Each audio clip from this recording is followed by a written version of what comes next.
My name is Alon Fisher. This is Practical Assessment 4A.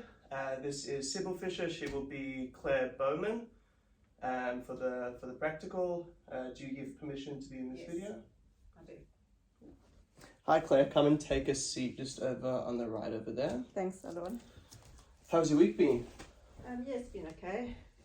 Yeah? And yours? Yeah, pretty good, thanks. Yeah, weather's been lovely this week for a change, which is nice.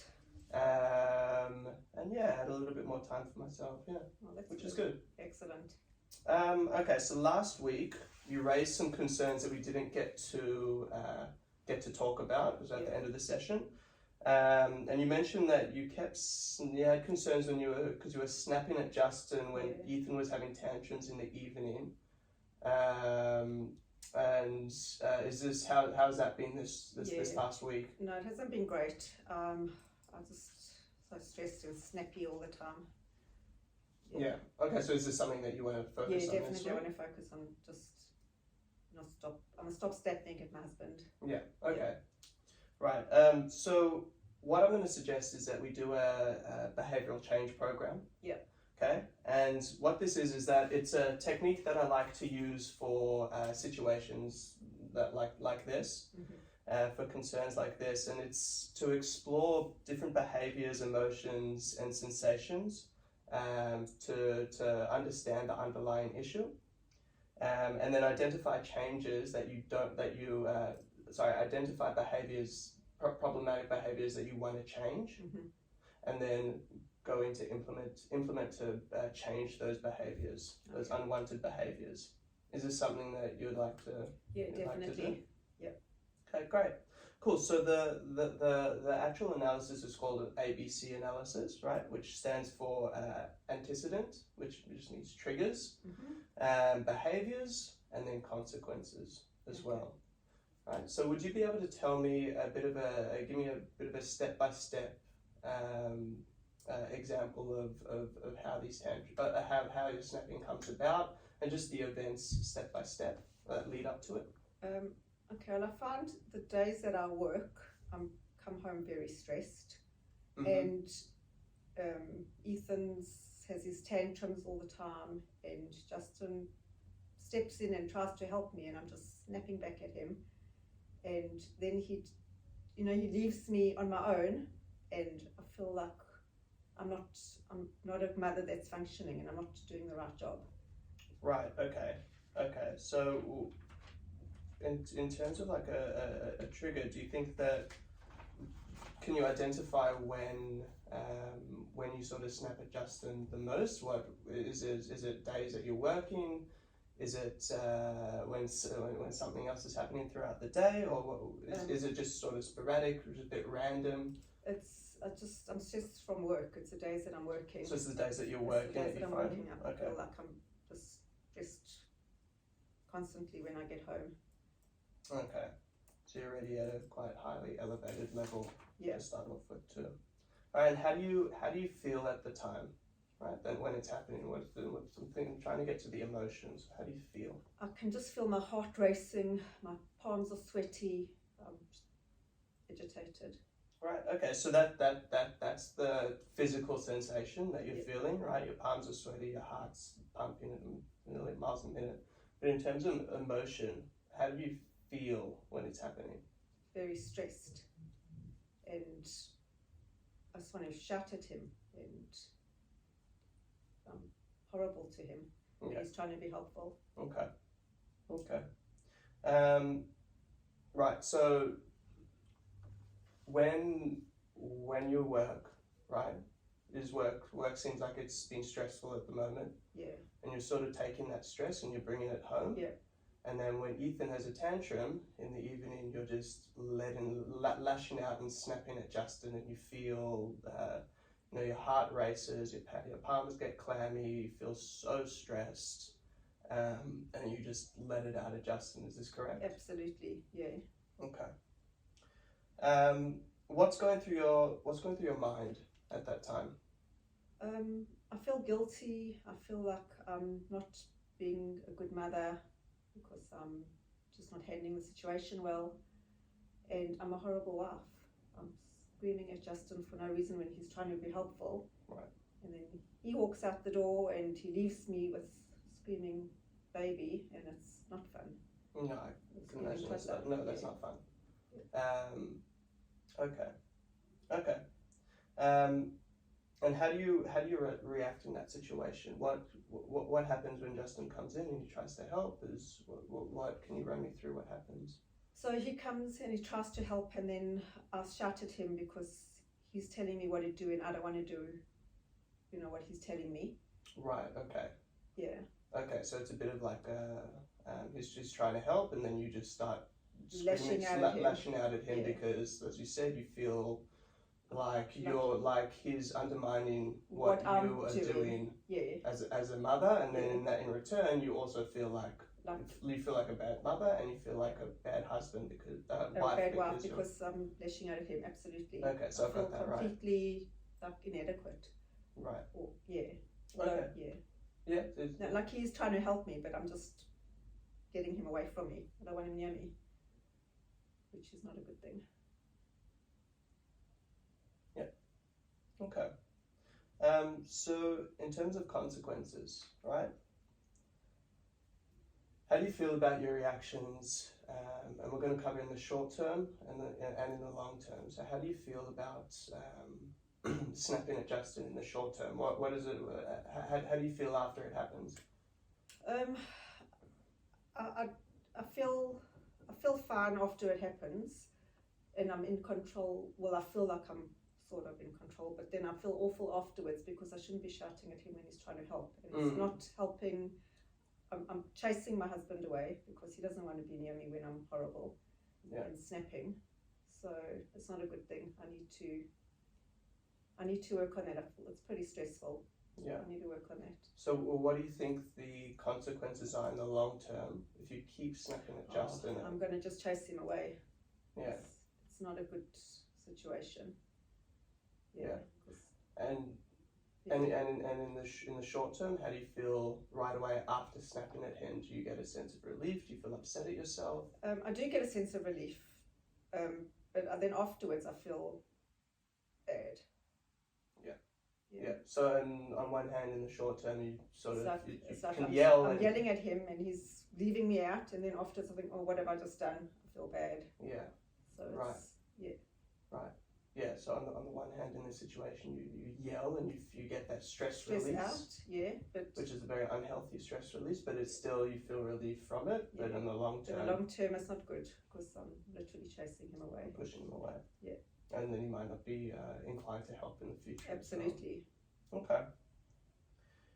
All right. So we've identified what the problematic behavior is here, right? So it'd be snapping at your husband, and we have identified that it comes during times of significant stress, when you feel stressed from work. So you're sort of bringing that work stress home with you. When Ethan throws a tantrum. When does he throw the tantrums? Did you say? It's like just before dinner time and after getting him to bed. Okay, right. So in the evenings. Yeah. So you're still coming home from work. You got all this stuff to do still. Yeah. You haven't de-stressed from work either. So No. you're still holding that with you, I'm sure. Ethan has the tantrum. Justin tries to help, and you just snap at him. Snap at him. He leaves the room, and I'm stuck there on my own. Okay. Yeah. All right. So let's establish a specific goal. Okay. Yeah. For this program. So what could you do differently next time that's going to result in a different outcome? Not scream at Justin. Try and leave my stress at work. But although it's difficult, but I need to. That is difficult to do. Yeah. I need to just learn to control myself. I don't know. Like I mustn't scream at him. Right. And So accept his help. So let's create a very specific goal. What is something that you what is a very specific goal that you can do to change the outcome next time? Would that be not to snap and converse in a calm manner to Justin? Is that something that I would love to learn to do that. Okay. Yeah. Okay.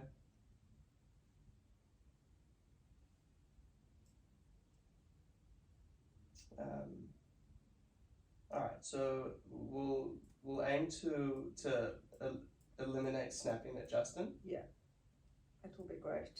and then to be able to learn to communicate with him in an effective, calm manner. Yeah.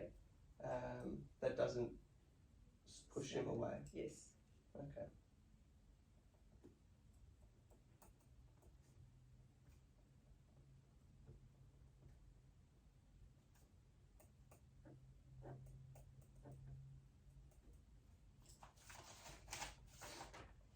Okay. So I'm going to suggest some response control techniques. Yeah.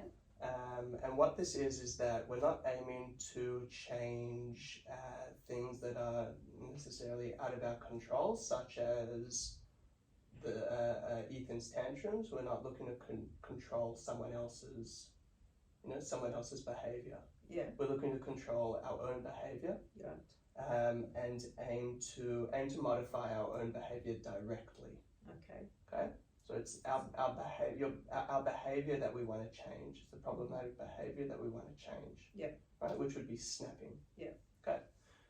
So I'm going to suggest a few different measures Mm-hmm. to see if this will help. So next time Ethan has a tantrum and you come back from work and you feel very stressed, what do you think about walking away for 5 minutes? And I'm going to give you a technique called box breathing. Yeah. Right, and what that is that you do 4 seconds inhale, Mm-hmm. a 4-second hold, 4-second exhale, and a 4-second hold. Right, and I want you just to go off on your own and just do this box breathing. So walk away out of the situation, close your eyes, and just do this box breathing for a few minutes until you feel your heart's not racing anymore, your hands aren't clammy, and then you can go back to the situation and deal with it properly. Is this something that sounds like it would be a good idea for you? Yeah, that would be a great idea. Just learning to breathe and calming myself down. Yeah. All right. Well, let's practice that now. Let's practice the box breathing. So I want you to close your eyes, and then I want you to just go a 4-second inhale, so you can count in your head. You're going to hold for 4 seconds, and then 4-second exhale, and then hold for 4 seconds. And you're just going to do this a few more times. And the goal of this is just to calm everything down, allow yourself to breathe properly, so that when you go back to the situation, you're not so heated and your emotions aren't necessarily so high, and you can go back with a level head and then try to talk to Justin in a more composed and calm manner. That sounds good. I feel it's, got to work on that. Great. That's excellent. So is this something that sounds like it would work for you? I think so. Okay. Great. So in terms of implementing this, we need to come up with a way to record and monitor it. Mm-hmm. All right. So it's no use just doing it, but we need some sort of way of monitoring what you're doing to see if it's actually working. Okay. So what do you think of writing a daily journal? Yeah.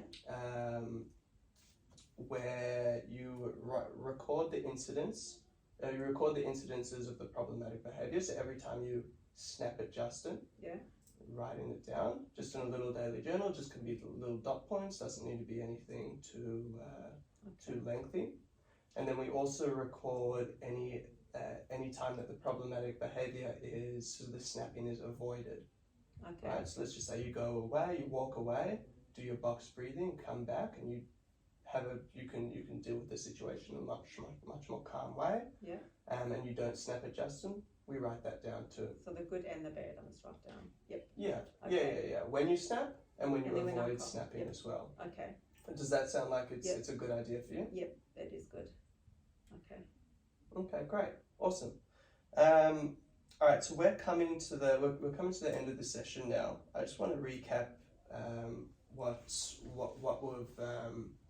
we've identified as the goals and what we're going to do to implement this new strategy of behavioral change. Okay, so you've mentioned that you want to eliminate snapping at Justin, Yes. and you want to converse with him in a calm, composed manner when Ethan is throwing these tantrums. Yep. Right. Last thing you want to do is avoid snapping at Justin. Yep. Did I have that right? Yep. Yeah. Cool. So the way that we're going to implement this now is that you're going to walk away and do some box breathing for a few minutes. Yep. And then when you feel ready, then you come back and reassess. And you can talk to Justin. You both can help with Ethan's. Does that sound good to you? Yeah, no, that sounds great. Great. And then the way that you're going to monitor this is just through the Write in the journal. Yeah. And what are you going to write in the journal? When I snap and when I'm calm. And when it's avoided. Avoided. Yeah. Great. Amazing. All right. So what are your thoughts on this behavioral change program? Do you think this is something that will help you? Yeah, I think so. I think I just need to take that step back, as you say, breathe, get myself calm, and once I'm all calm and whatever, and then and to write it, and I can also see how many times I'm snapping and how many times it's a calm situation, and hopefully exactly it will work. Yeah, exactly. So do you think this ABC analysis, this what we just went through, was beneficial for you to identify the problematic behavior? Yes. And understand it? Yes, I think so. I just want to be a nicer wife and not stressed all the time. Yeah. So if I can avoid that, then that will be great. Yeah, excellent. And then, are you optimistic about achieving this goal? I hope so. I am. Thank you. Right. And then also, do you think that journaling will be an effective way for you to monitor, or is there another way that you think would be more beneficial for you? No, I think let's start with the journal, because I think once I also see it written down, I think mentally you can try and avoid this bad situation. Yeah. Which I think is a good idea. Okay, great. So we'll give it a try and see how it goes. Yeah. Okay. All right, excellent. Do you have any other questions or anything that you would like to bring up? No, I think that's good for now, and hopefully next time I see you, then I'll be a changed mother and wife. Right. So when you come back in next time, let's take a look at that journal and let's see your progress over the past week. Okay. And then maybe we can. What's something else that you'd like to focus on for the next session as well? Do you have anything in mind? Maybe some other ways to communicate effectively with your husband, or what do you think? Yeah, let's see how this goes. But I'd like to I want to talk to my husband, be able to communicate better, be less stressful, be nicer. Okay, so deal with stress. Yes, the stress. Communication. Yeah. Okay, great. Excellent. All right. Well, lovely. Have a great rest of the day. Enjoy this weather while it's still nice. Yeah, thank you. Thank you too. Yeah, I'll come and see you out. Thank you. Thanks a lot. Yeah, Thank no you very worries. much. Of course. Thank you very much, Claire. This is part B of practical assessment 4. All right. What have you written in each section of your counselling notes? This is Claire's 3rd out of 6 sessions. So the goal is to eliminate snapping at Justin and effectively communicate with him, especially when Ethan is having tantrums. The topics discussed today is and the outcome. The days that Claire is working, she's more stressed and finds that she's snapping more. And that we want to implement a behavioral change program to control her snapping at Justin. Interventions and strategies, a response control technique. So we've discussed walking away, and then some relaxation techniques, such as box breathing when she's walked away. Then we're going to monitor and record her behavior through a daily journal, recording the problematic behavior, which is snapping, and the avoidance of the problematic behavior. Next session, we'll assess the effectiveness of the program and how she's monitored it. We're going to explore some more relaxation techniques and also some to help with her stress at work, and then some communication techniques for her to use with Justin. Reflect and evaluate your use of counselling communication skills and your ability to develop behavioural change programs. What went well? I think this session was actually probably my best one that I've done. I think I was able to talk a lot more effectively about with the client. I like the use of this behavioral change program. I think it's a good method to use, and it's good for helping the client to understand the problematic behavior as well. I think that part went really well.